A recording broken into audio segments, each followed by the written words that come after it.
Voilà, bonjour tout le monde. Avant de commencer, j'aimerais juste dire un petit mot sur la séance de rattrapage de samedi. Si vous n'êtes pas déjà au courant, je vais vous le dire maintenant. C'est une séance qui sera en ligne parce que le campus ne sera pas accessible pour raison de magistrale. Et donc, ce qu'on va faire, c'est que les assistants qui seront disponibles en ligne vont créer des liens Zoom qu'on va mettre sur le Moodle, s'ils n'y sont pas déjà, je ne sais pas. Et donc, n'hésitez pas à vous connecter samedi si vous avez besoin de soutien, entre 11h et 13h. Il y aura une seconde séance qui sera aussi en ligne, si je ne me trompe pas, ce sera celle du 30 octobre. Mais je ne sais pas pourquoi. Voilà, ce mardi, nous avons entamé le chapitre qui traite de la cinématique, c'est-à-dire, je le répète, l'étude du mouvement sans se soucier des causes du mouvement, des forces.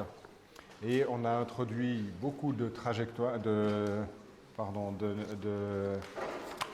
nouvelles notions, celles de point matériel, celles de référentiel, de système de coordonnées, de trajectoire. C'est donc la courbe qui correspond au lieu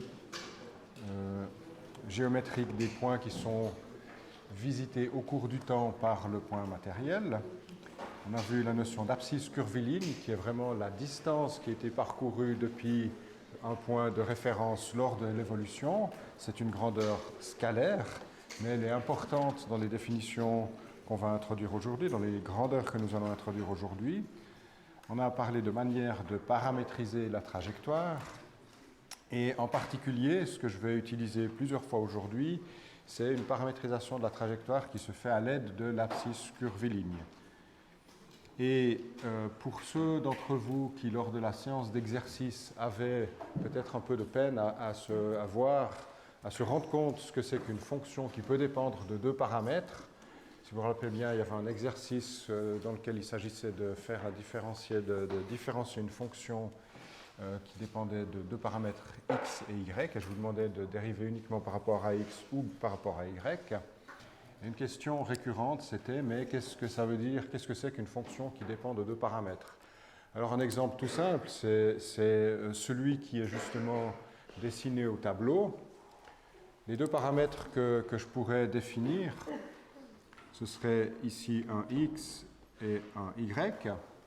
Et puis la fonction qui dépendrait de ces deux paramètres, ce serait par exemple l'altitude en fonction de la position où on se trouve.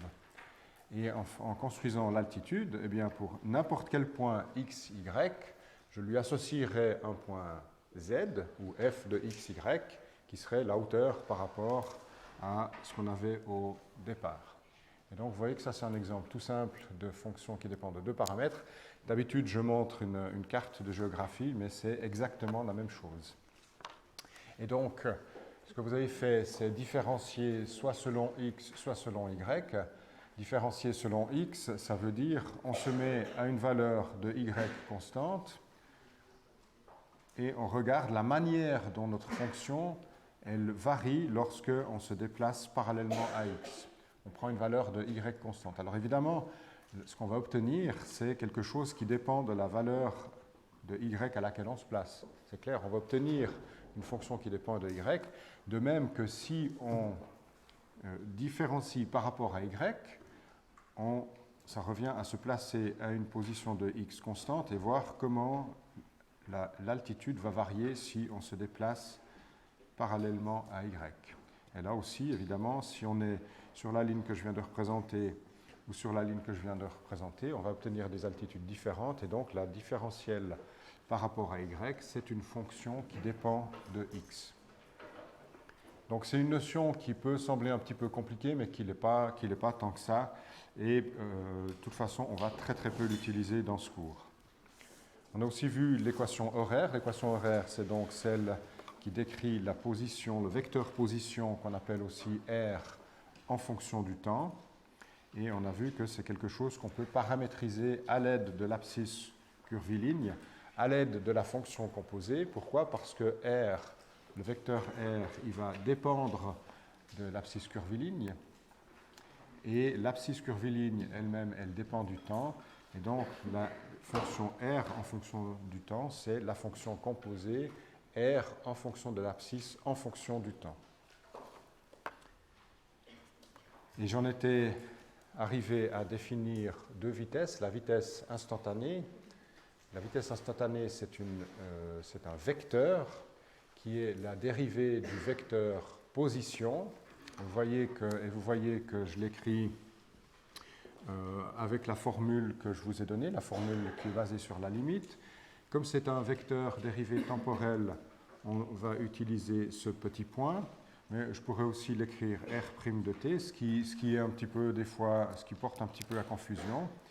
Mais de manière générale, ce qu'on peut dire, c'est la dérivée du vecteur position, c'est égal à la vitesse. Et le tout est évidemment une fonction du temps t. Et ceci, il ne faut pas le confondre avec ce qu'on appelle la vitesse scalaire qu'on définit comme la dérivée temporelle de l'abscisse curviligne. Et pour vous ramener à une notion qui est peut-être un petit peu plus intuitive, la vitesse scalaire, c'est, si vous êtes à vélo ou en voiture, la vitesse qui est indiquée par votre compteur de vitesse. C'est donc une grandeur scalaire, ce qui veut dire qu'elle n'a pas de direction. Alors on peut tout de suite se poser la question, mais est-ce qu'il y a une relation entre la vitesse scalaire et la vitesse instantanée? La réponse, elle est évidemment oui. On va le voir en introduisant deux propriétés. La première, c'est, que je vais vous démontrer, c'est que la vitesse vectorielle, elle est tangente à la trajectoire. Comment est-ce qu'on fait pour montrer ça? Ça semble très intuitif, hein, mais on va le démontrer. Je prends donc un cas où on a une trajectoire que j'ai représentée en bleu, et puis je représente ici le vecteur position à deux temps consécutifs, donc autant r de t et autant t plus delta t. Lors de l'évolution entre ces deux points, eh bien, le vecteur position il a évolué d'un incrément delta r que je dessine ici. Et puis l'abscisse curviligne, la trajectoire s'est faite donc le long de la courbe bleue. L'abscisse curviligne a varié d'une longueur ds. Et vous voyez que si j'applique la formule qui donne la définition de la vitesse instantanée, eh bien, la vitesse instantanée, c'est le vecteur dr divisé par delta t. Vous voyez que c'est quelque chose qui sera dans cette direction. Et a priori, pour un delta t qui est plus grand que 0, eh bien, je pourrais dire, mais la vitesse, elle n'est pas parallèle à la trajectoire. Par contre, si je fais tendre ce delta t vers 0 ici, eh bien, vous allez voir que ce vecteur va petit à petit se rapprocher, il va devenir de plus en plus petit, et puis la distance ds va aussi devenir plus petite, au point que lorsque on prendra la limite qui tend vers 0, eh bien, la trajectoire, on va pouvoir l'approximer par une droite. D'accord ? N'importe quel cercle sur une toute petite longueur d'arc, on peut l'approximer par une droite, et c'est ce qui est fait dans l'encart que vous voyez ici à droite. Vous voyez que pour un temps delta t qui est très très petit, donc je le note ici, eh bien, le vecteur delta r, il aura une certaine direction, et cette direction sera parallèle à la trajectoire. Et ce qu'on pourra dire en plus, c'est que le vecteur dr, il aura comme longueur la même longueur que ds. Donc on peut se rendre compte intuitivement que la vitesse va être parallèle à la trajectoire, parce que la vitesse ici, elle sera le long de dr, la trajectoire elle est en bleu, et évidemment les deux sont parallèles. On peut aussi le montrer mathématiquement en utilisant la propriété que j'ai introduite mardi et tout à l'heure, que l'abscisse curviligne est une fonction du temps et qu'on peut paramétriser la trajectoire à l'aide de l'abscisse curviligne. C'est ça. Et donc maintenant, je vais calculer la vitesse en utilisant la dérivation de fonctions composées. Donc lorsque je vais dériver cette fonction r de s, je vais d'abord devoir la dériver par rapport à son argument. Je vais devoir faire dr divisé par ds et je vais devoir multiplier par la dérivée de s par rapport à t. Donc je vous rappelle que f de g' c'est égal à df sur dg fois dg sur d, ce serait t ici, si on a des fonctions du temps. Donc c'est exactement ce qu'on fait.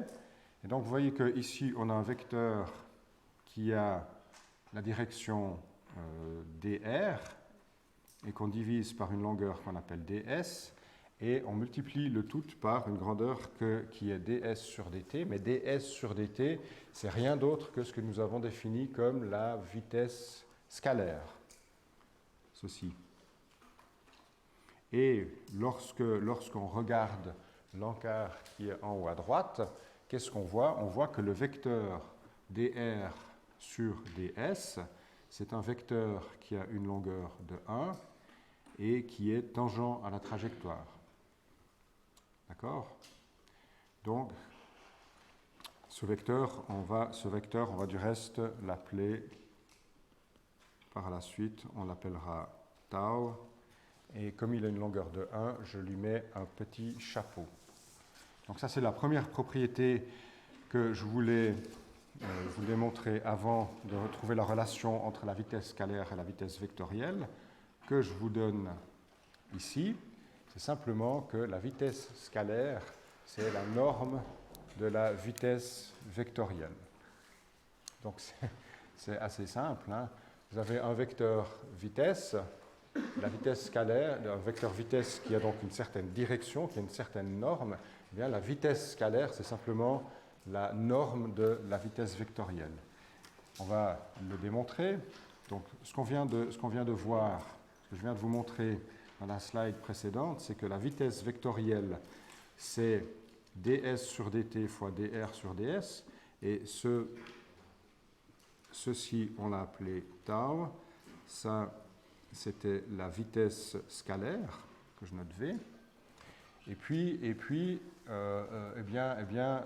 donc je peux dire que la vitesse vectorielle, c'est V scalaire fois le vecteur tau, mais je peux aussi toujours dire que la norme du vecteur vitesse multiplié par un vecteur unitaire, donc ça c'est un scalaire aussi, ça c'est ce qui donne la direction du vecteur vitesse, eh bien, la multiplication de ces deux, ça va me donner le vecteur vitesse. Et en identifiant, je peux simplement en déduire que ceci, c'est égal à cela. Et donc, on a démontré cette propriété qui semble très intuitive, mais qu'on va encore utiliser plusieurs fois. Donc maintenant, c'est là que j'aurais aimé avoir la trajectoire que le préparateur a pris. On va définir encore. J'en ai bientôt fini avec les définitions. J'en ai encore 6 ou 7 à vous donner. Bon. On va définir ce qu'on appelle la vitesse vectorielle moyenne. Alors ce que je fais ici, c'est que comme avant, je prends un point matériel qui évolue le long d'une certaine trajectoire et je prends deux instants que j'appelle instant initial, qui est représenté par l'indice i, et un instant final. Et je me dis, voilà, entre ces deux instants, mon point, il a évolué. Et à l'instant initial, il avait un vecteur position RI.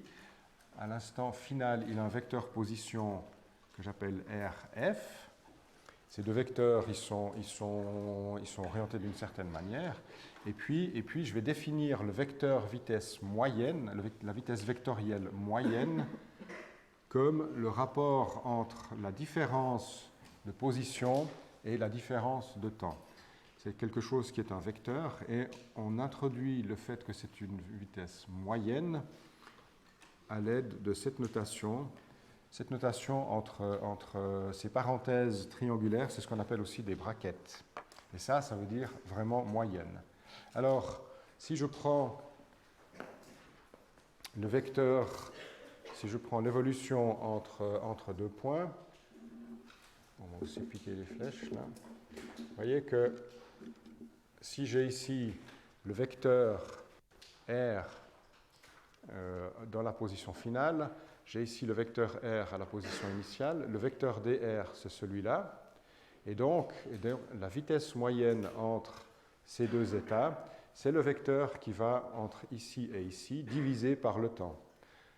C'est une vitesse moyenne parce qu'on ne connaît pas la trajectoire qu'il y a eu au milieu. Ce n'est pas ça qui nous intéresse en l'occurrence.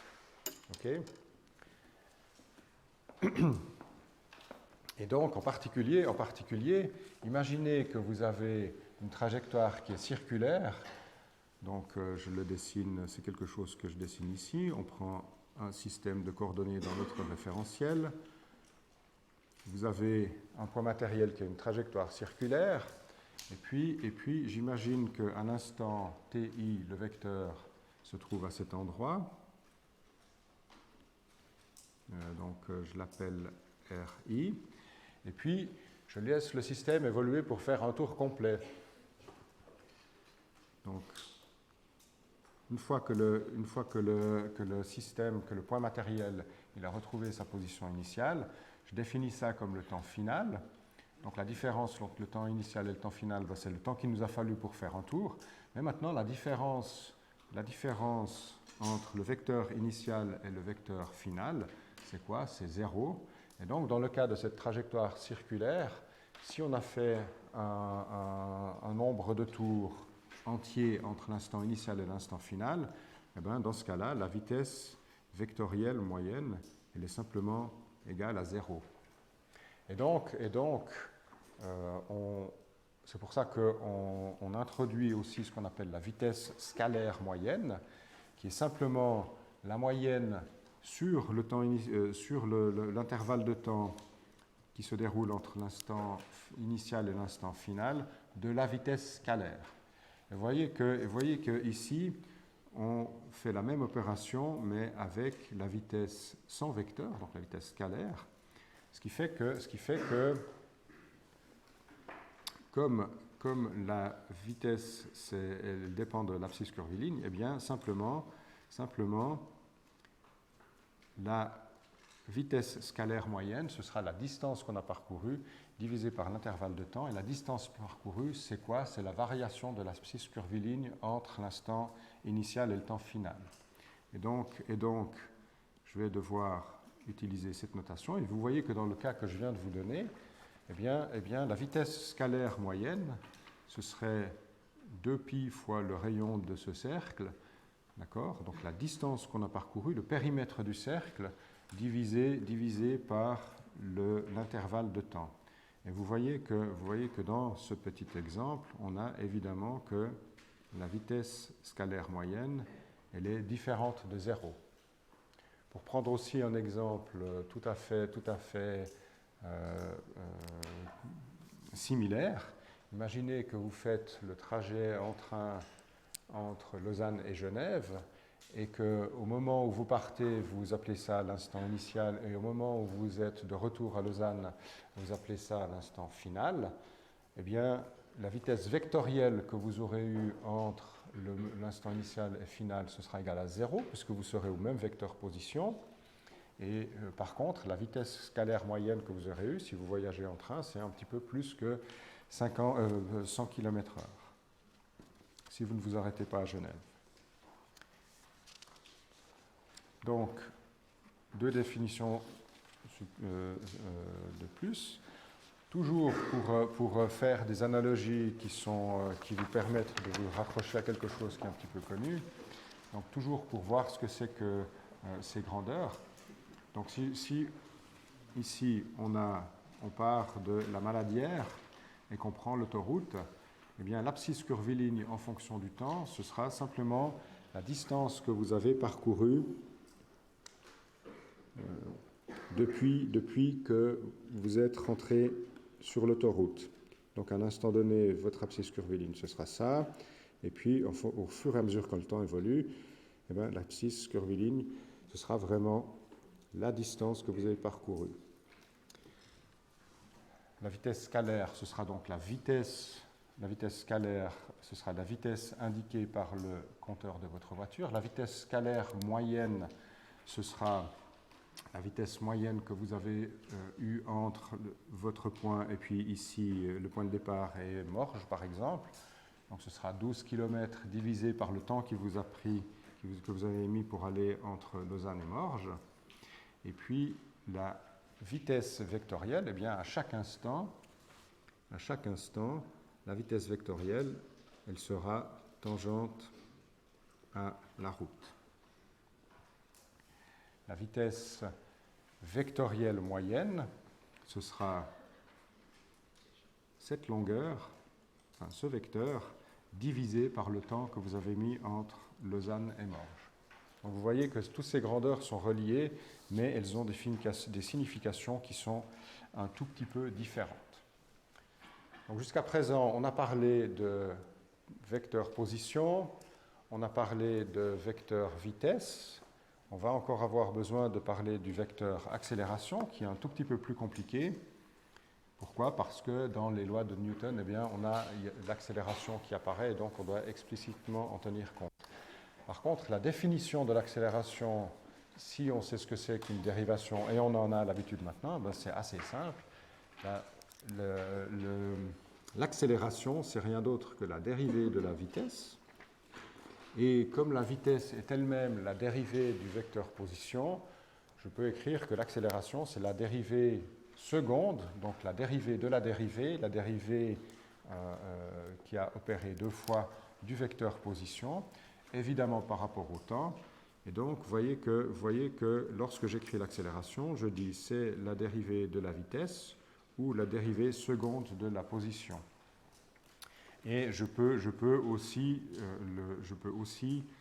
l'écrire à l'aide de la formule qui me permet de calculer les dérivées, donc la limite pour delta t qui tend vers 0 de la variation de la vitesse par rapport à la variation de temps.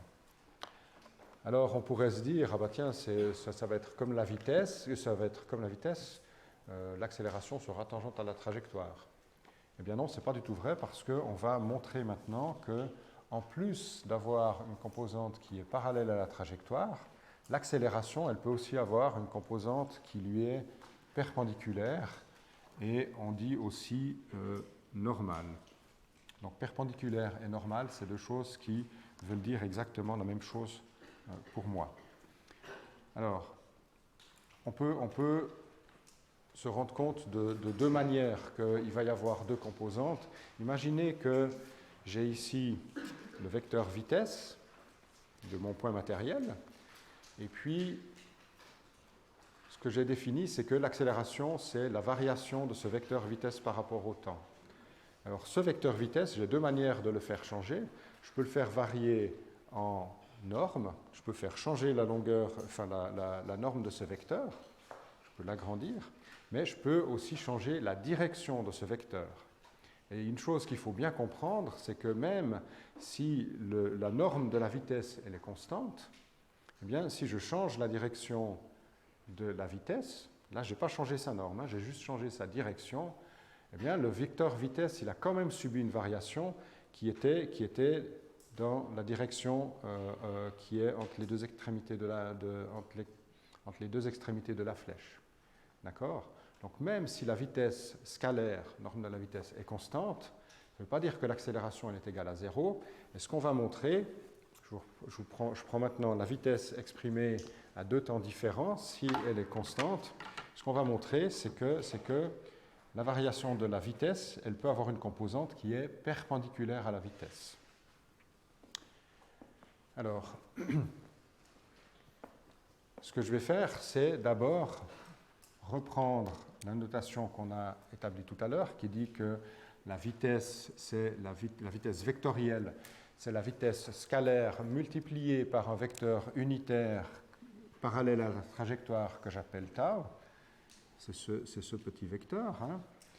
Et si maintenant je veux dériver le vecteur vitesse par rapport au temps, eh bien, je vais devoir faire porter la dérivée d'abord sur le vecteur vitesse et puis après sur le vecteur unitaire.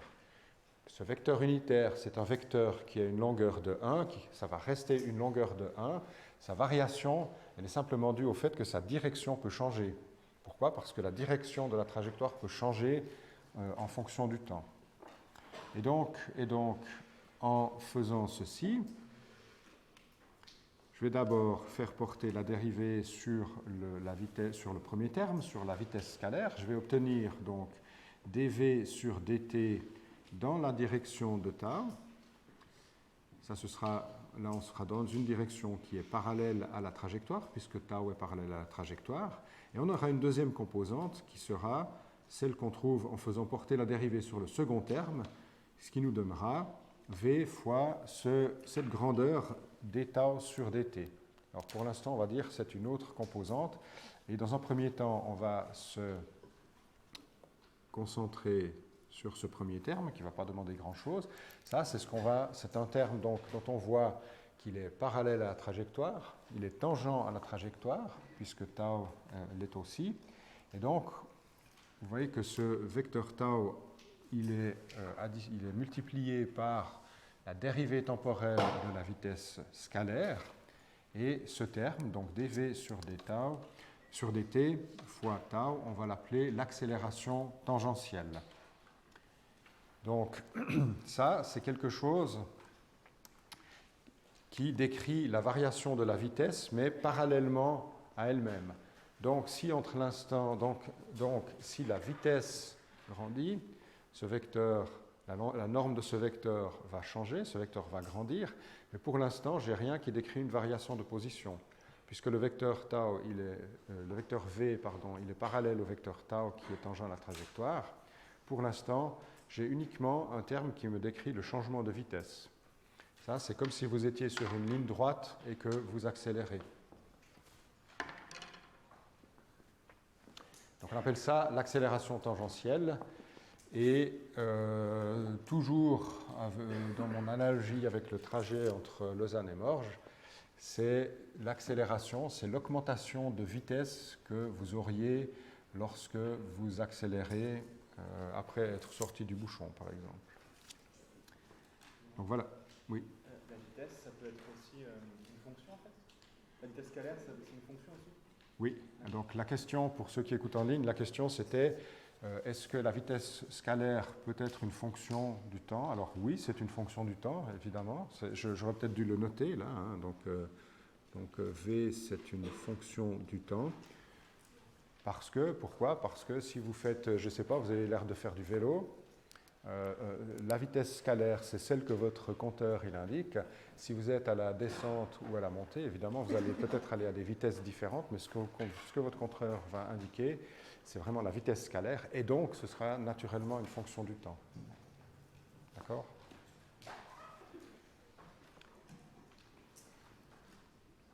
Voilà, donc on a décrit le premier terme de notre accélération.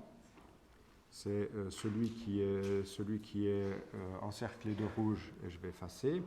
Maintenant, on va se concentrer sur le second terme, qui est celui-là.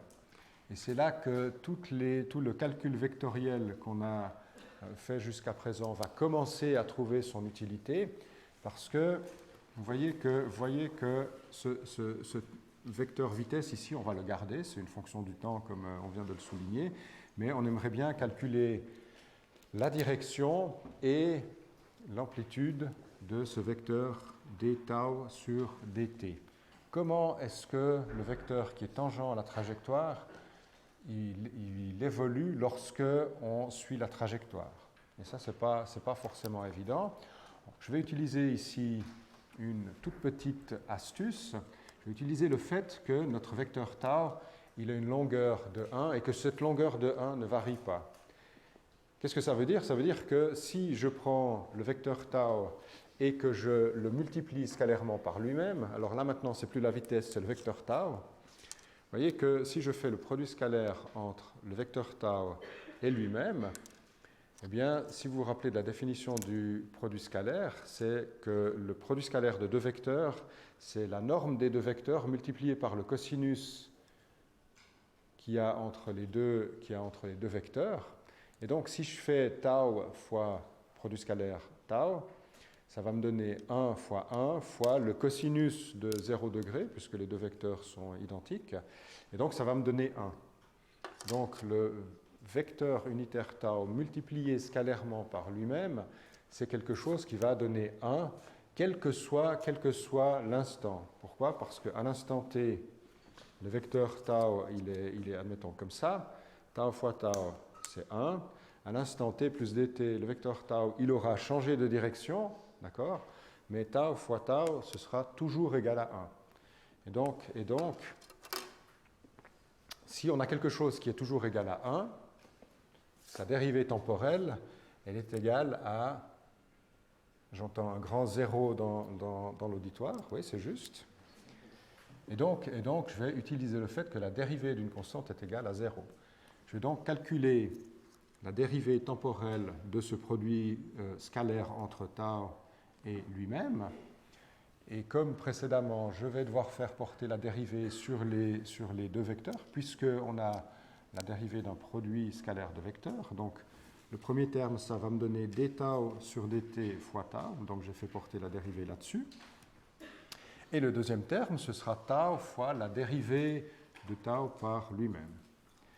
On utilise ensuite de ça le fait que le produit scalaire est commutatif, donc que A fois B c'est égal à B fois A, pour en tirer que ça, tout ce terme ici, c'est égal à 2 d tau sur dt fois tau. Et comme on fait la dérivée temporelle d'une grandeur qui est constante, ça doit être égal à 0. Qu'est-ce que j'en tire? J'en tire que d tau sur dt est égal à 0, que d tau sur dt fois tau, donc le produit scalaire entre les deux vecteurs, est égal à 0. Et qu'est-ce que ça veut dire? Si le produit scalaire entre deux vecteurs est égal à 0, ça signifie que les deux vecteurs sont perpendiculaires l'un à l'autre. Et donc, avec ceci, j'en tire immédiatement que la variation de tau par rapport au temps, elle est perpendiculaire à tau. Qu'est-ce que ça veut dire? De l'autre côté, alors je vais me mettre sur la je ne sais pas si vous avez, non, je ne pense pas que tu verras sur la table. Non, bon alors je vais rester là. Donc,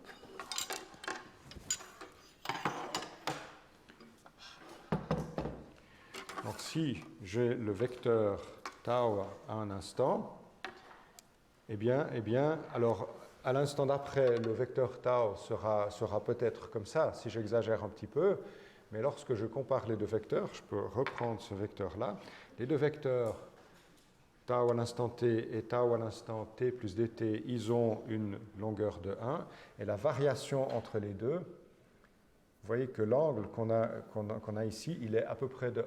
Évidemment, là, je vous représente le cas où les deux vecteurs ont été représentés à des temps avec un incrément de temps qui est loin d'être 0. Si je suis très très proche, si je prends deux temps qui sont infiniment proches l'un de l'autre, vous voyez que ça donnera quelque chose comme ça. Et puis, on a bien que la variation du vecteur tau ici, elle est quasiment perpendiculaire au vecteur tau. C'est uniquement ce qu'on a vu. Et donc, c'est comme si le vecteur tau, en fait, il faisait que tourner.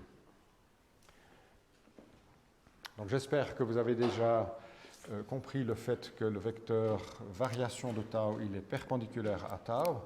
Il nous manque encore le calcul vraiment de l'amplitude de ce vecteur. Et là, on va aussi faire un petit calcul. Alors, je vais le faire en deux fois. Donc, si vous vous rappelez bien, le terme qu'on veut calculer, c'est ce V fois d tau sur dt. C'est exactement la même chose que celui-là. Et ici encore, je vais utiliser le fait que je peux paramétriser aussi le vecteur tau avec l'abscisse curviligne. Pourquoi? Parce que le vecteur tau, il va dépendre de la distance que j'ai parcourue le long de la trajectoire. Et donc, je peux parfaitement écrire que d tau sur dt, c'est d tau sur ds fois ds sur dt. Donc ici, j'ai de nouveau utilisé la dérivation de fonctions composées. D'accord?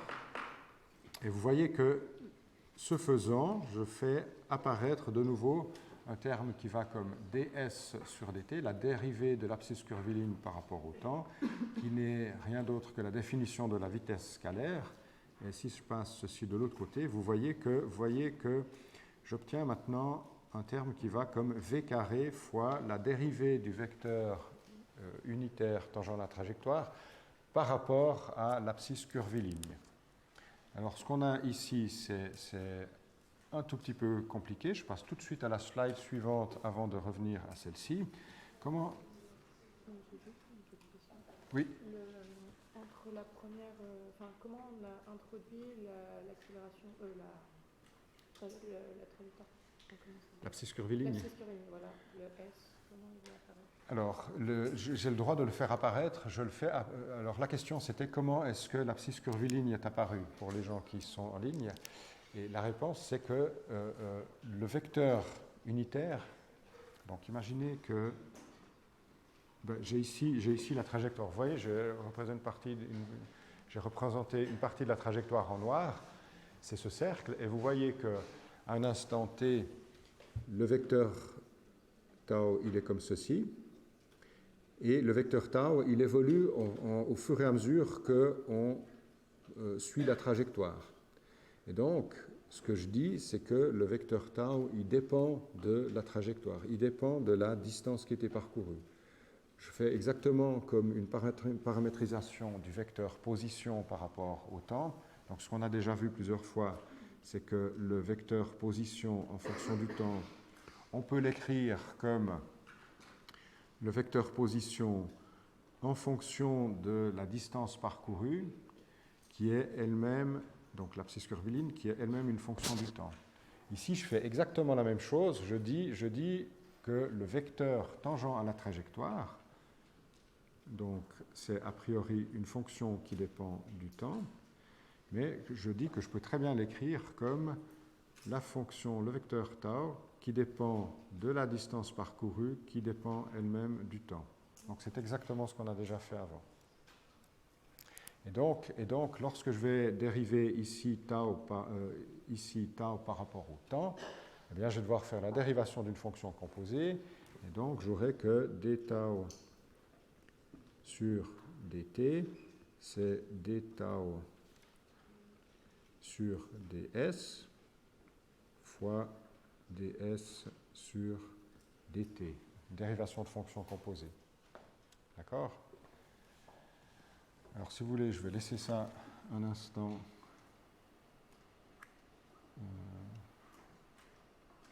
sur le beamer latéral.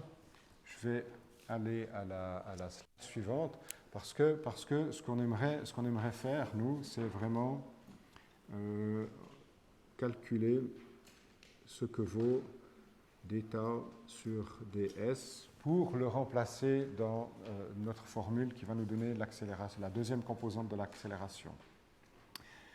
Alors, ce que j'ai fait ici, c'est que j'ai pris un cercle trigonométrique qui n'est pas tout à fait trigonométrique parce que c'est un cercle qui a un rayon, je vais donner un rayon R. Et puis ce que je fais, c'est que j'imagine que j'ai un point qui évolue le long de ce cercle et qu'entre deux instants qui correspondent à un angle θ et un angle θ plus dθ, eh bien, le vecteur tangent à la trajectoire, je le représente en vert ici. J'aurai tau en fonction de l'angle θ et tau à la position θ plus dθ. Et je vous rappelle que je veux ramener ça à la variation de l'abscisse curviligne. Donc, ce que je vais devoir faire, c'est me dire, vais ramener tout ça à S et je vais me dire, voilà, entre ces deux points, quelle est la variation de l'abscisse curviligne? Je vous la donne, c'est le rayon fois si j'appelle la variation d'abscisse curviligne, si je l'appelle delta S, je peux dire delta S, c'est égal à R fois delta θ. C'est une formule qui vous semble peut-être un peu surprenante, mais elle ne l'est pas tellement. Pourquoi? Parce que si vous vous rappelez le périmètre du cercle, qu'est-ce que c'est? Le périmètre d'un cercle, c'est 2π fois R. D'accord? Donc si je prends tout ce périmètre, c'est 2πr. Si je prenais la moitié du périmètre, ce serait π fois R. Le quart, c'est π sur 2 fois R.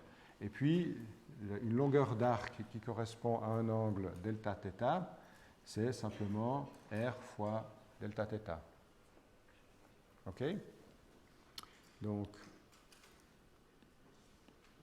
ce que je vais faire maintenant, c'est me dire, je vais exprimer un vecteur tangent au cercle de longueur 1, que j'appelle tau aussi, pour me simplifier la vie, et je vais l'exprimer dans le système de coordonnées où j'aurai ici x et y,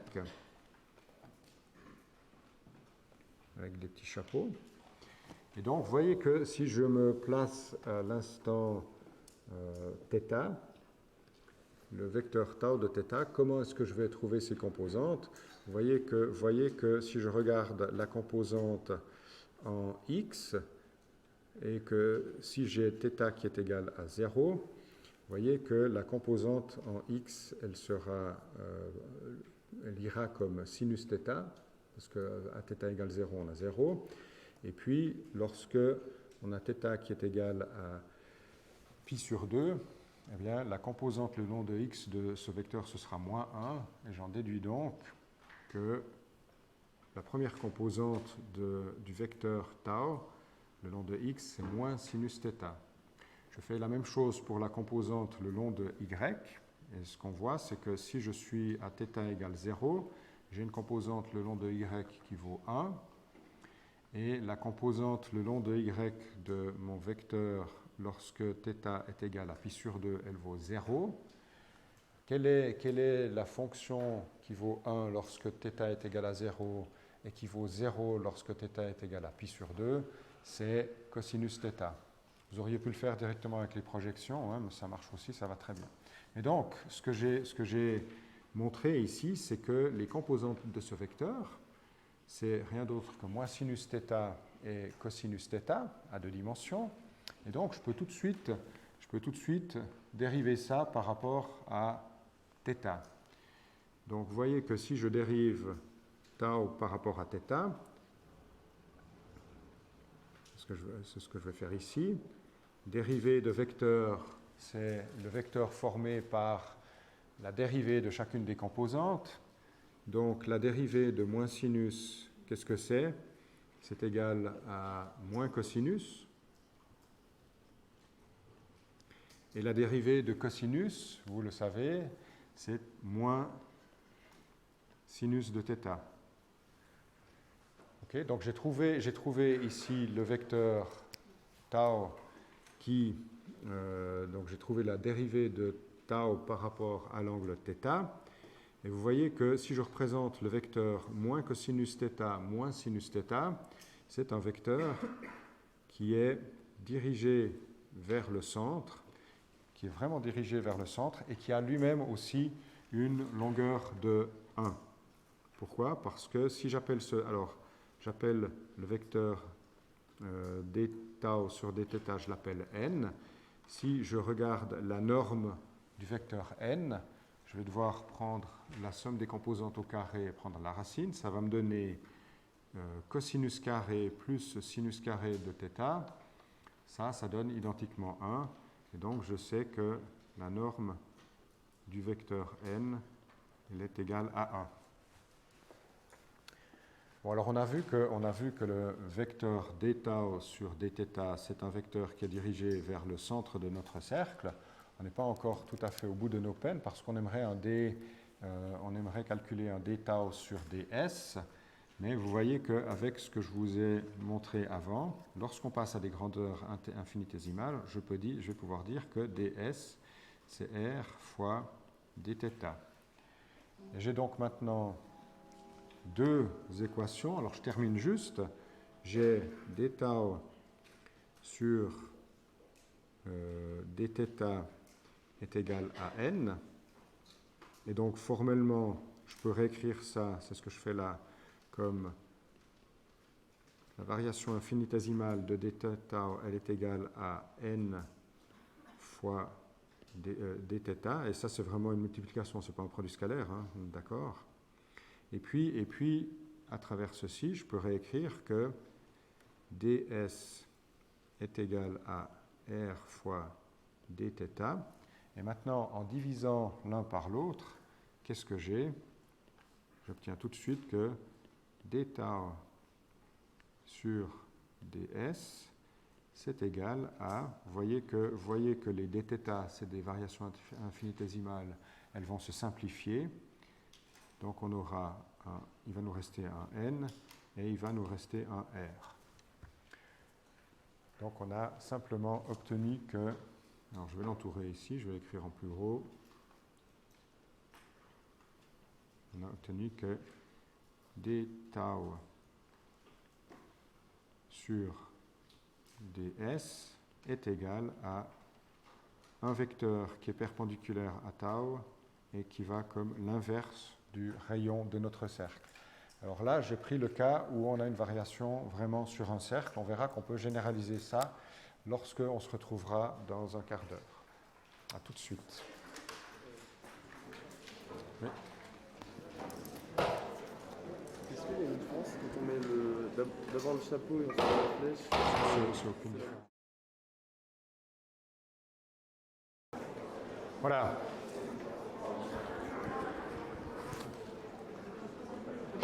Donc la formule qu'on vient d'établir et qu'on va tout de suite utiliser, c'est que d tau sur ds, la variation du vecteur tangent à la trajectoire est de longueur 1 par rapport à la variation de longueur sur la trajectoire, la variation de l'abscisse curviligne, c'est quelque chose qui est dirigé vers le centre du cercle, si on a une trajectoire circulaire, et c'est quelque chose qui est inversement proportionnel au rayon de courbure du cercle. Vous voyez que maintenant, pour n'importe quelle trajectoire, je peux approximer une portion de trajectoire, si elle n'est pas droite, par un cercle. C'est ce que je fais dans la slide qui est précédente. Alors, ce serait plus facile avec un pointeur, mais vous voyez que ce que j'ai ici, c'est que j'ai une trajectoire que j'ai dessinée en bleu, qui n'est évidemment pas circulaire. Et je me suis dit, je vais considérer une petite portion de cette trajectoire et je vais l'approximer par un cercle. Ça, je peux toujours le faire. Pourquoi? Parce que si j'ai, admettons, je me mets vite au tableau pendant une seconde. Comment est-ce que je fais pour approximer la trajectoire par un cercle? Je prends 3 points qui sont très proches les uns des autres. Hein. Imaginons qu'à l'instant t, on se trouve ici. Imaginons qu'à l'instant t plus dt, on est ici. Et imaginons qu'à l'instant t plus 2 dt, on est ici. Donc j'ai pris 3 points de la trajectoire. Comment est-ce que je vais faire pour approximer cette section de trajectoire? Alors je ne sais pas, ce sera peut-être quelque chose qui sera comme ça. Hein. Mais comment est-ce que je vais faire pour approximer ça par un cercle? Je vais simplement prendre ces 3 points et faire passer un cercle par les 3. Donc je prends les 2 premiers points, je trace la médiatrice. D'accord? Je prends les 2 points, je trace la médiatrice. Et puis ce point ici, c'est le centre du cercle qui passe par ces 3 points. Donc, ce que je peux faire, c'est approximer cette trajectoire. Évidemment, je l'ai fait particulièrement biscornu, hein, mais je peux approximer la trajectoire blanche ici par un cercle orange. Donc ça, c'est quelque chose que je peux faire à n'importe quel moment. Et à n'importe quel moment, je peux approximer, je peux trouver donc un rayon de courbure que j'ai appelé R, qui est celui qu'on avait avant. Et à n'importe quel moment, le vecteur n, chapeau, il est perpendiculaire à notre trajectoire. Et donc, ce que on peut faire maintenant, donc on a vu que si on a une trajectoire circulaire, eh bien la variation du vecteur tangent par rapport à la longueur d'arc de cercle, c'est 1 sur r fois le vecteur qui va vers le centre du cercle. Il me reste maintenant qu'à remplacer cette grandeur dans ce que nous avions commencé à calculer avant. Donc je vous rappelle, on veut calculer le terme v fois d tau chapeau sur dt. On a vu, en utilisant les fonctions composées, qu'on pouvait écrire ça comme v carré fois la dérivée de tau par rapport à l'abscisse curviligne. La dérivée de tau par rapport à l'abscisse curviligne, on vient de la calculer. Et donc maintenant, il nous suffit de remplacer ce d tau sur ds là-dedans pour trouver que le terme qu'on voulait calculer, v fois d tau sur dt, c'est rien d'autre que v carré, qu'on avait déjà, c'est ce v carré divisé par r, fois le vecteur qui est dirigé vers le centre de courbure du cercle qui approxime la trajectoire. Bon. Ça, c'est peut-être un tout petit peu compliqué, mais si vous avez, donc ce qu'on en déduit, c'est que si vous avez une certaine trajectoire qu'on peut approximer à un moment donné par un cercle de rayon R, que vous progressez le long de cette trajectoire avec une vitesse v qui dépend évidemment du temps, eh bien, à chaque instant, vous allez ressentir une accélération, si vous suivez la trajectoire, votre accélération aura une composante qui sera perpendiculaire à la trajectoire et qui vaudra v carré divisé par n. V carré divisé par r, où r est le rayon de courbure. Ça, c'est une manière compliquée de montrer quelque chose que vous avez déjà vu. Vous avez certainement déjà vu le mouvement circulaire. Vous avez vu que dans le mouvement circulaire, l'accélération, elle vaut moins v carré sur r et qu'elle est dirigée vers le centre du cercle. C'est exactement ce qu'on vient de montrer, mais pour n'importe quelle trajectoire qui a n'importe quelle forme. C'est exactement la même chose. Et donc, lorsque on regarde maintenant l'accélération totale, je vous rappelle qu'on avait vu qu'il y avait une accélération qui était le long de la trajectoire, qu'on a appelée l'accélération tangentielle. On a calculé la deuxième composante qui est l'accélération normale et qui est perpendiculaire à la trajectoire. Il nous suffit maintenant de sommer ces deux grandeurs pour trouver l'accélération totale qu'un point matériel subit lorsqu'il évolue le long d'une certaine trajectoire. Donc, je vous rappelle qu'on avait déjà trouvé qu'on avait un terme qui allait en la dérivée de la vitesse scalaire par rapport au temps, le long de la trajectoire. Et ça décrit vraiment le fait que vous accélérez le long de la trajectoire. Et le deuxième terme ici, qui est v carré sur r, il est lié au v carré sur r, il est lié au fait que la trajectoire n'est pas droite. Si la trajectoire n'est pas droite, on l'approxime par un cercle qui a un certain rayon, qu'on appelle rayon de courbure, et il apparaît une accélération perpendiculaire qui vaut v carré, la vitesse scalaire au carré, sur r. Si vous aviez une trajectoire qui était droite, comment est-ce qu'on approximerait cette droite par un cercle? Eh bien, simplement, le cercle, il aurait un rayon qui serait infini. Et donc, si vous êtes sur une ligne droite, donc si on a un mouvement rectiligne qui est uniforme. Premier cas, le plus simple. Qu'est-ce qu'on a? On a que dv sur dt, il est égal à 0, puisqu'on a une vitesse qui est constante. Et on a que le rayon de courbure, il est infini. Je le note comme ça. Et donc, dans un mouvement rectiligne uniforme, l'accélération, à n'importe quel temps, elle est égale à 0. Si on a un mouvement rectiligne uniformément accéléré, qu'est-ce qu'on a? On a que dv sur dt, donc l'accélération tangentielle, peut être différent de 0. C'est une constante, en l'occurrence. Comme on a un mouvement rectiligne, on a toujours que le rayon de courbure de notre trajectoire, il est égal à l'infini et que donc l'accélération tangentielle est égale à 0. Et vous voyez qu'on aura ici que l'accélération, elle sera égale à l'accélération tangentielle en fonction du temps. Et puis en l'occurrence, c'est une constante.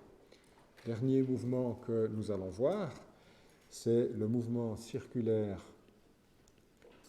uniforme. Qu'est-ce qu'on a dans un mouvement circulaire uniforme? Eh bien, la vitesse scalaire, elle est constante. On se déplace à une vitesse constante le long d'un cercle, comme au carrousel. Donc ici, on a dv sur dt qui est égal à 0. Mais on a un rayon de courbure qui est celui du cercle sur lequel on se déplace. On a donc que notre rayon de courbure, il est plus petit que l'infini, ça veut dire qu'il est fini, quoi. Il n'est pas infini.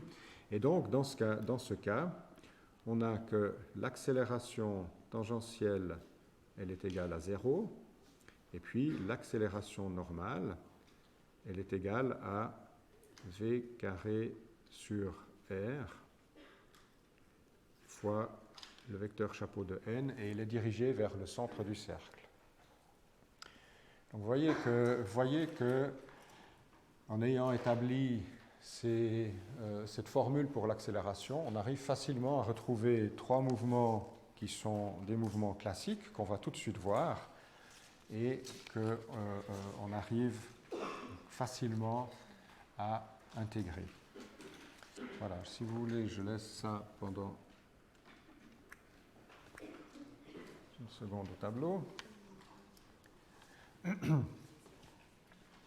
Maintenant, on va aborder un mouvement que vous avez déjà certainement vu et revu, c'est le mouvement rectiligne uniforme. Donc, avec ce que je viens de vous dire, on va l'appliquer et puis on va trouver les équations du mouvement et les intégrer de manière rigoureuse. Et donc, le problème qu'on veut résoudre, c'est celui d'un point matériel qui se déplace avec une vitesse vectorielle v. Alors, vous voyez qu'ici, j'ai noté la notation grasse. Ça, c'est vraiment la même chose que ça. Hein. Et cette vitesse, elle est constante par rapport, évidemment, à l'objet par rapport auquel on étudie le mouvement, par rapport à notre référentiel. Et ce qu'on sait, c'est qu'à un instant qu'on appelle T0, alors notre point matériel se trouvera en une position qu'on va appeler R0. Donc, ça, ce que je viens de dire, c'est, je viens de vous donner ce qu'on appelle une condition initiale, et que je réécris ici, parce que c'est peut-être pas 100% rigoureux. La condition initiale, c'est que le vecteur position à un instant qu'on appelle l'instant initial, on l'appellera R0. Alors vous voyez qu'à priori, on a un problème qui est vectoriel, hein, puisque la trajectoire, ça pourrait être n'importe quoi. Mais ce qu'on fait, c'est que on se simplifie tout de suite la vie, parce que comme on sait qu'on a une trajectoire qui est rectiligne, eh bien, alors admettons que ça, c'est notre trajectoire rectiligne. Ce qu'on va faire, c'est notre système de coordonnées, on va directement le choisir de telle sorte que une des coordonnées est parallèle à notre trajectoire. Ce qui veut dire que les deux autres coordonnées, on va tout de suite pouvoir les oublier. Et donc, d'un problème à 3 dimensions, on va se réduire à un problème à une seule dimension. C'est pour ça que je vais, au lieu de résoudre des équations vectorielles, je vais considérer uniquement une seule composante, et ici, je l'ai appelée x.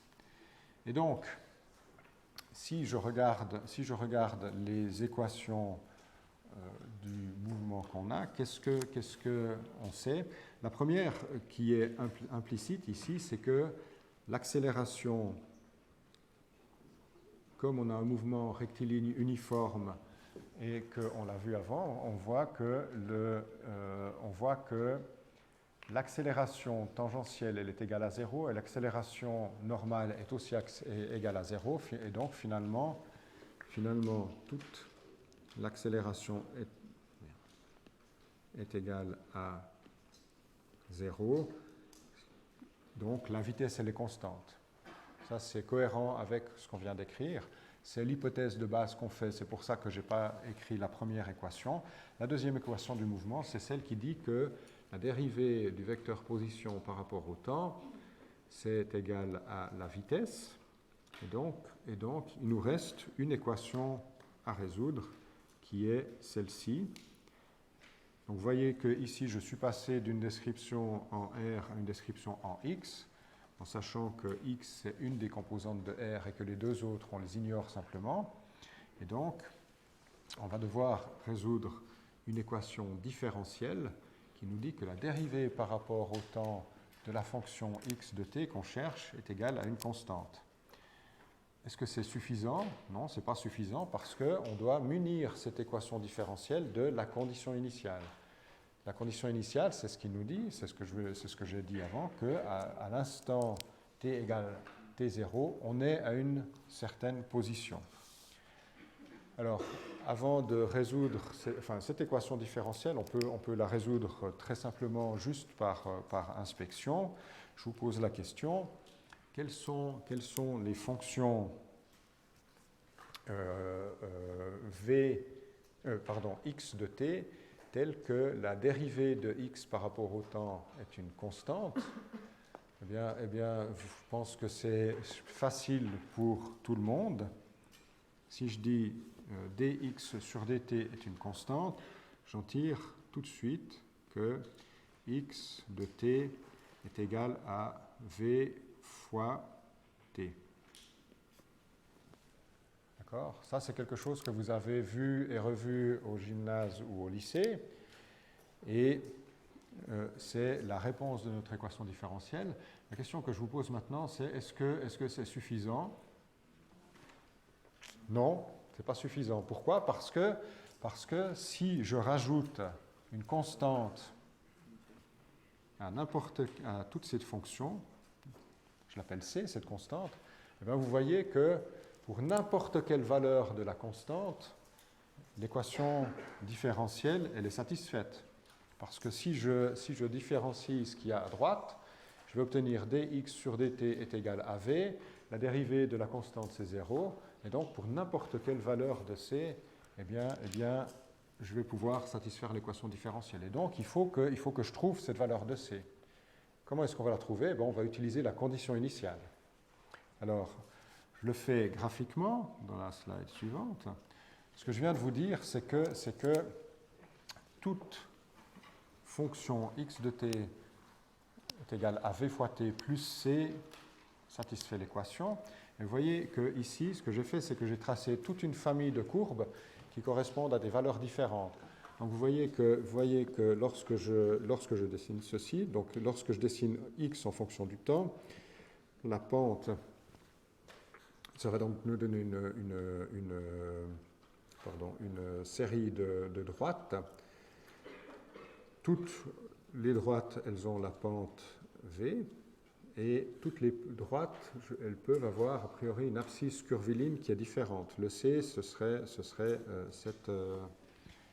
la valeur de la fonction si t est égal à 0. Et donc il va falloir choisir celle qui passe par le point qui correspond à notre condition initiale. notre condition initiale, je le rappelle, c'est que la fonction x évaluée au temps t0, donc x de t0, est égal à x0. Alors comment est-ce que je fais comment est-ce qu'on fait pour trouver la valeur de c?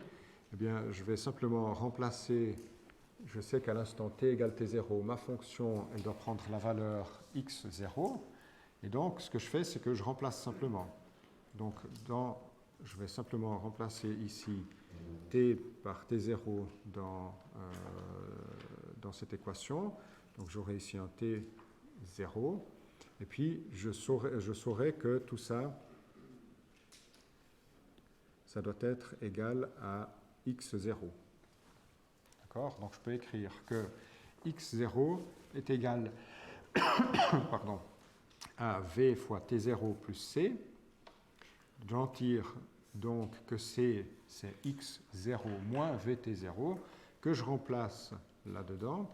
J'ai donc, vous voyez que si je réécris, j'aurai x de t est égal à v fois t plus x0 moins v fois t0, donc ça c'est le c. Et donc, vous voyez que je peux encore mettre le v en évidence pour finalement trouver que x, en fonction du temps, c'est v fois t moins t0 plus x0. Et là, j'attire votre attention que des fois, il y a des notations qui peuvent porter un petit peu à confusion. Lorsque j'ai cette notation, c'est vraiment v fois t moins t0 plus x0. D'accord ? Et donc, vous voyez que c'est une forme qui est un tout petit peu différente que celle qu'on applique naturellement quand on résout des problèmes de MRUA, où on se dit, ah oui, x c'est v fois t. Ici, on a une forme un tout petit peu plus rigoureuse dans laquelle on inclut vraiment la condition initiale. Et cette formule, vous pouvez l'appliquer n'importe quand. Donc, je réécris ceci. Et puis, je vais introduire une notation. Donc, ce qu'on vient de faire ici, c'est l'intégration d'une équation différentielle. Alors, on l'a fait d'une manière, évidemment, relativement simple, puisqu'il nous a suffi de regarder et deviner la solution. D'une manière formelle, on utilise une notation un petit peu différente. Vous voyez que notre équation différentielle, c'était celle-ci, où j'ai enlevé toutes les dépendances temporelles, hein, j'ai enlevé les parenthèses.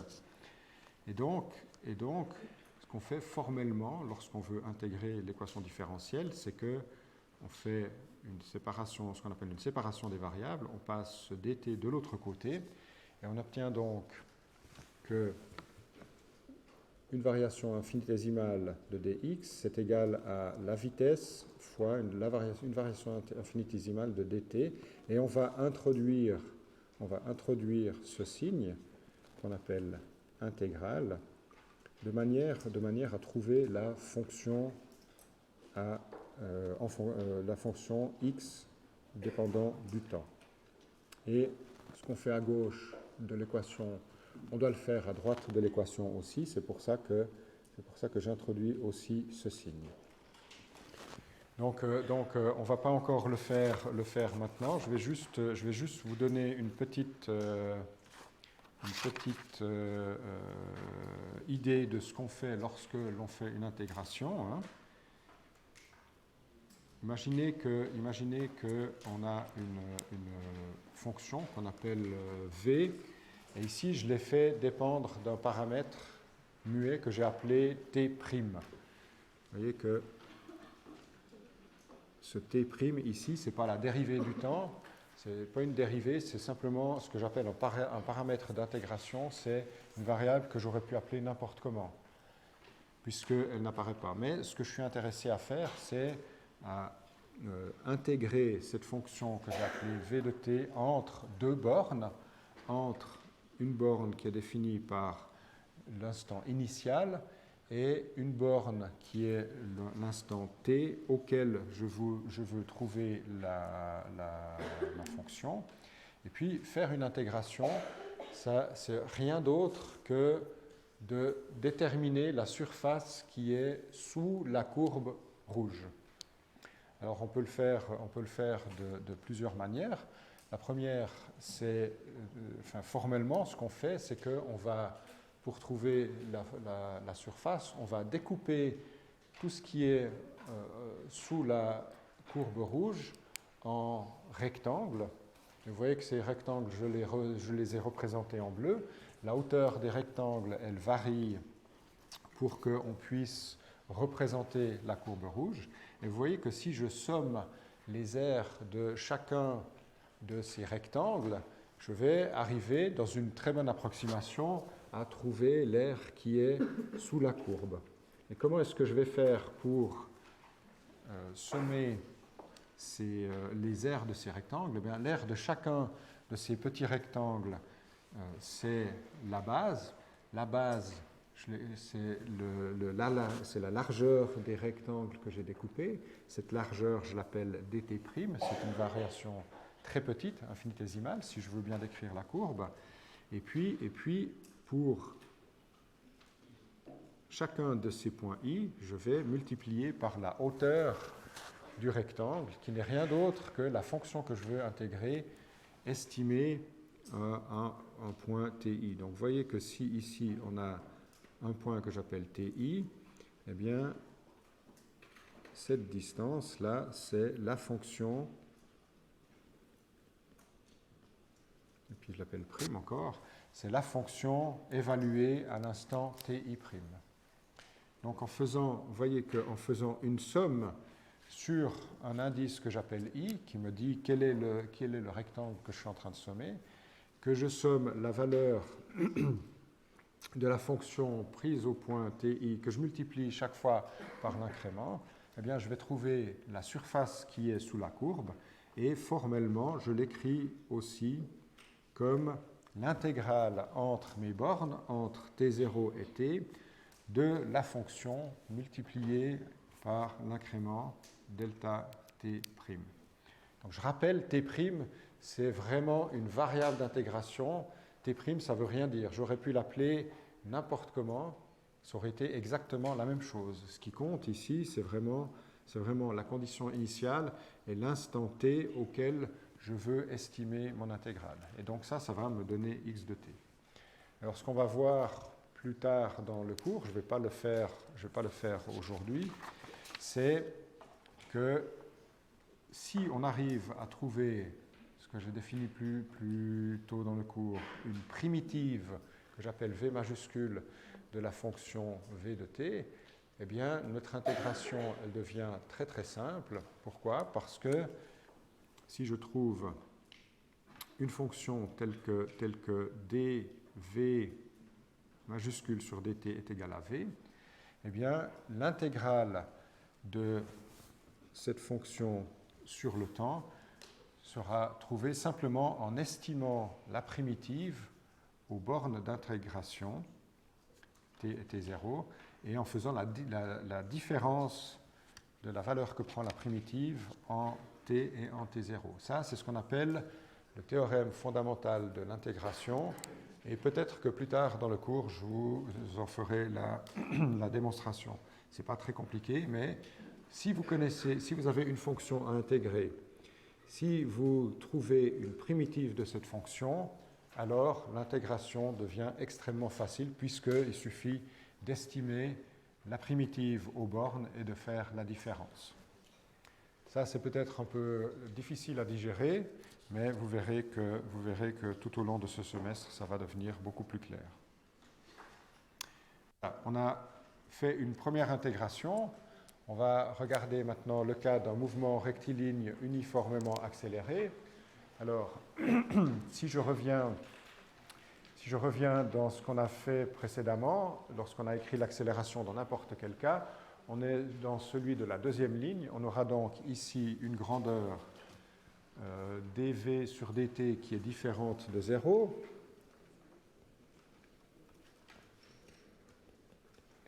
Et une accélération tangentielle une accélération normale, qui sera toujours égale à 0. Et ce qu'on va faire, c'est que maintenant, on va devoir refaire ce qu'on a fait, mais au lieu de faire une intégration, on va en faire deux. Mais heureusement, c'est des intégrations qui se feront à peu près de la même manière. Et donc, vous voyez que l'accélération constante, ça me dit que la seconde dérivée de x par rapport au temps, que j'appelle x point, c'est égal à a, c'est égal à une constante. C'est aussi égal à dv sur dt. Donc, on va intégrer l'équation différentielle dv sur dt est égal à la constante a. C'est exactement ce qu'on vient de faire, sauf qu'au lieu d'avoir v et a avant, on avait x et v, mais ça se fera exactement de la même manière, donc ce sera très rapide. Et on utilisera ici une condition initiale pour la vitesse, qui est que la vitesse estimée au temps t égale à t0, notre référence, ça prendra une valeur v0, et par la suite, on sera aussi amené à utiliser, lorsqu'on fera la deuxième intégration, notre deuxième condition initiale, qui sera que la position à l'instant t égale t0 est égale à une certaine valeur t0. Alors, ce que j'ai pas dit ici, c'est qu'on fait la même chose. Comme on a un mouvement qui est rectiligne, on ne va pas se casser la banane à faire 3 calculs, on va en faire un seul. On va placer notre système de coordonnées tel qu'une des coordonnées est parallèle à la trajectoire. Et comme ça, on peut ignorer les deux autres coordonnées tout simplement et faire un calcul à une seule dimension. Donc, c'est ce que je fais là. Alors, la première intégration, c'est celle qui nous permet de trouver la vitesse en fonction du temps. Et par analogie à ce qu'on a fait avant, je vous rappelle que on fait exactement la même chose. D'accord ? Sauf que on va trouver, alors avant on avait trouvé x de t est égal à v fois t moins t0 plus x0. Ici on remplace simplement le x par v et le v par a. Et donc notre première intégration fait exactement de la même manière que celle qu'on a utilisée précédemment. Eh bien, on va trouver que la vitesse en fonction du temps, c'est a fois, et là c'est aussi un fois, entre parenthèses, t moins t0, plus la vitesse initiale. Et donc maintenant, on doit intégrer une deuxième fois pour trouver la position en fonction du temps. Et donc, on le fait aussi par inspection, et on se dit, quelle est la fonction x de t telle que sa dérivée, ce sera a fois t moins t0 plus v0. Alors, aussi, comme vous connaissez déjà un petit peu les dérivées, je pourrais tout de suite écrire que si j'écris x de t est égal à 1/2 a fois t moins t0 au carré plus, alors on aura ici v0 fois t plus n'importe quelle constante, ça va satisfaire notre équation.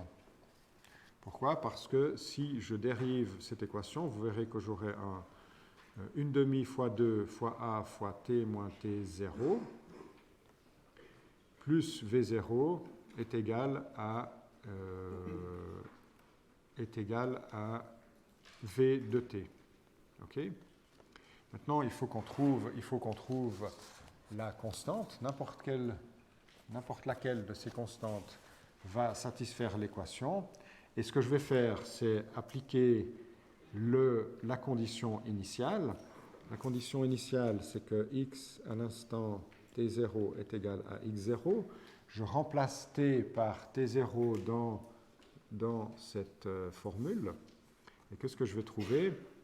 Je vais trouver que donc x à l'instant t égale 0, ça va me donner x0, est égal à 1/2 fois a fois t0 moins t0 au carré.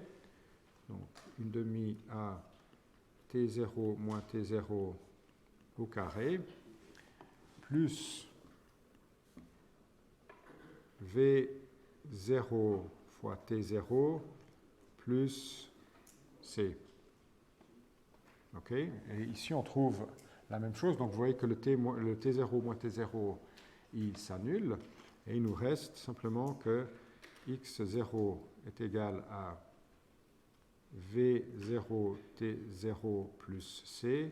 Donc, C est égal à x0 moins V0 T0.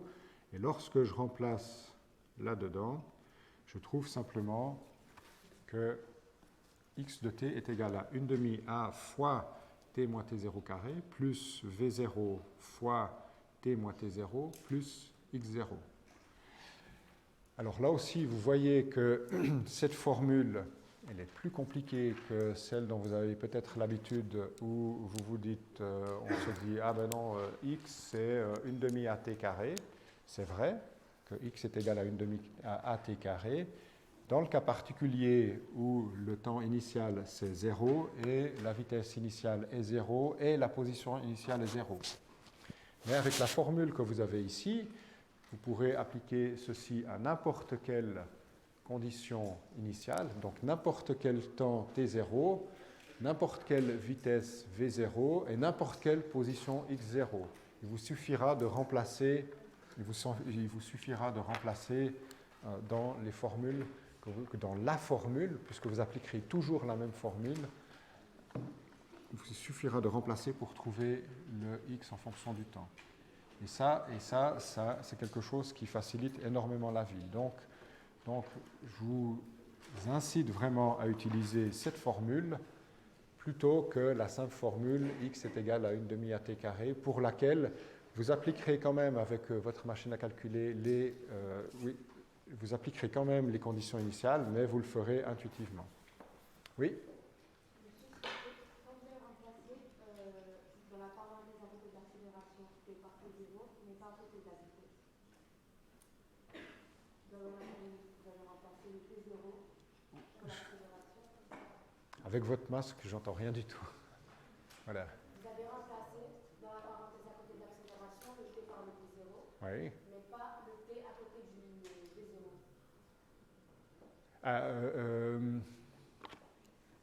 Comment ça? Vous dites là? Juste là? Oui, j'ai remplacé le t par t0. Alors, non. Vous voyez que je reprends cette formule-là, vraiment celle-là, et je remplace t par t0. Donc, à droite, j'aurai 1 demi a fois t0 moins t0 au carré, plus v0 fois t0 plus c. OK? Et puis, à gauche, ici, j'aurai x de t0 qui est égal à x0. D'accord? OK.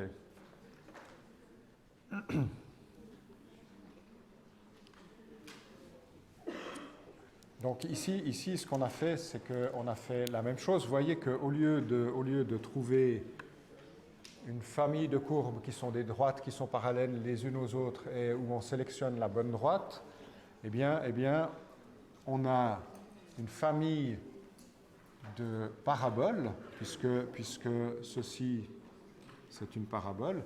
Et en fait, on choisit la parabole qui passe au bon point. Donc, au point x0 si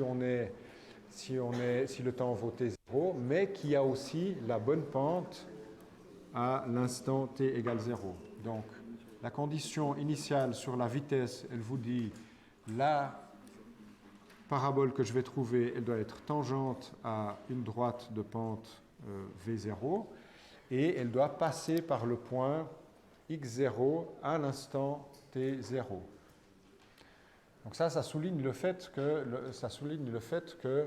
lorsque vous résolvez des équations différentielles, si vous voulez arriver à la réponse finale, il faut trouver la forme de la fonction qui satisfait l'équation différentielle, mais il faut surtout appliquer là où les conditions initiales proprement. Et cette étape, elle est tout aussi importante que la première. Le dernier mouvement qu'on va voir aujourd'hui, c'est le mouvement que vous connaissez bien. C'est c'est le mouvement circulaire uniforme. Et ce qu'on fait, c'est que donc on imagine qu'on est dans le référentiel du laboratoire, qu'on a une trajectoire qui est circulaire, mais on fait l'hypothèse qu'on a une vitesse scalaire qui est constante. Donc on se déplace à vitesse constante sur un cercle. C'est ce qui se passerait par exemple dans la petite manip que je vais vous montrer. Et dans ce cas-là, eh bien, qu'est-ce qu'on aurait si on regarde la formule qu'on a là? L'accélération tangentielle, qui est la variation de la vitesse scalaire, elle est égale à 0. Et l'accélération tangentielle, celle qui permet de faire changer la direction du mouvement, eh bien, elle est égale à v carré sur r, donc la vitesse à laquelle on se déplace, et elle est dirigée vers le centre du cercle. C'est exactement ce qu'on retrouve ici. Et la toute petite illustration qu'on peut donner d'un mouvement circulaire uniforme. Alors, on a ici une table sur coussin d'air. Et vous voyez que ça, c'est simplement un mouvement circulaire à peu près uniforme. Et ce qu'il faut savoir, c'est que l'accélération du bloc qui glisse, elle est à chaque moment dirigée vers le centre du cercle. D'accord ? Du reste, la ficelle qui exerce une force sur le palais, elle exerce une force qui va vers le centre. C'est comme si vous avez l'habitude de faire du cheval et que vous avez une longe. Vous allez en fait tirer le cheval vers vous toujours pour que le cheval il ait une trajectoire circulaire.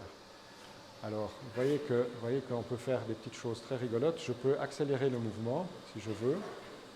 Ça, c'est des choses qu'on verra un petit peu plus tard. Je peux le freiner aussi. Et ça, c'est une expression de la conservation du moment cinétique. Alors, j'avais aussi une autre manip ici qui permet d'illustrer ce que c'est que le mouvement rectiligne uniformément accéléré. On a ici un chariot. On a ici des cellules photosensibles qui vont mesurer la position à travers le chariot circule. Donc je vous rappelle que les outils qu'on utilise, c'est une règle. J'ai ici 0,5 cm, ça me permet de mesurer des distances. Et un chronomètre, ça c'est des chronomètres. Et vous voyez que je peux générer des mouvements de ce chariot, toujours aussi sur ce rail à air comprimé. Et puis, je peux générer des mouvements qui seront dus à quelque chose. Ce quelque chose, vous savez tous ce que c'est la force qu'on va exercer ici sur le chariot. Et ça vous permet d'illustrer que la force, c'est vraiment ce qui permet de faire changer le mouvement. Alors ici, on a deux manières de faire. Alors vous voyez que ce qui va se passer, c'est que entre le moment où le chariot va entre ce point et ce point, eh bien la force qu'on va exercer dessus, elle va faire accélérer le chariot. Donc c'est vraiment la traduction du fait que la force, c'est ce qui fait changer le mouvement. Et ce qui va se passer, c'est que lorsque le petit godet ici va toucher cette pièce, eh bien, il n'y aura plus de force et la vitesse sera constante. Alors, ce n'est pas forcément facile de voir que la vitesse est constante entre ce point-là et ce point-là. Ce qu'on fera après, c'est qu'on enlèvera le godet, le plateau, et à ce moment-là, on conservera l'accélération. Et si l'accélération elle est positive, eh bien, le temps qu'on devrait mesurer entre ces deux points devrait diminuer. Alors, j'espère que ça va marcher. J'enclenche le système. Et puis, là, je vais relâcher le système. Donc, vous voyez, voilà. Vous voyez qu'on a mis un certain temps On a mis un certain temps pour faire le trajet entre ces deux points. On a mis un certain temps pour faire le trajet entre ces deux points. Vous voyez que ces temps sont à peu près égaux. Ça veut dire que la vitesse moyenne entre ces deux points, elle était plus grande qu'entre ces deux points-là. Alors, je vais essayer maintenant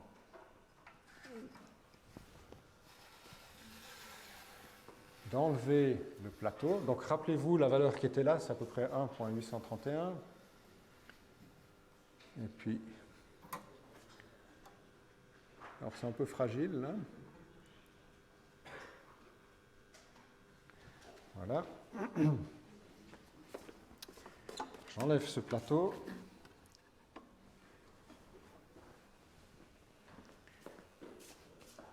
Et on va vite faire l'expérience. Ouais. J'ai oublié de remettre à 0.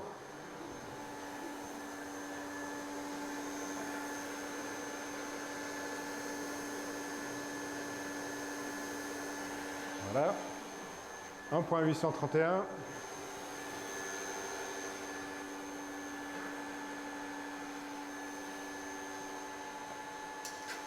Voilà. Donc, sous l'effet de l'accélération, sous l'effet de la force, pardon, eh bien, le chariot était toujours accéléré et on a mis beaucoup moins, enfin un petit peu moins de temps pour parcourir la même distance. Ça, on l'utilisera encore. À mardi prochain, ou peut-être à samedi.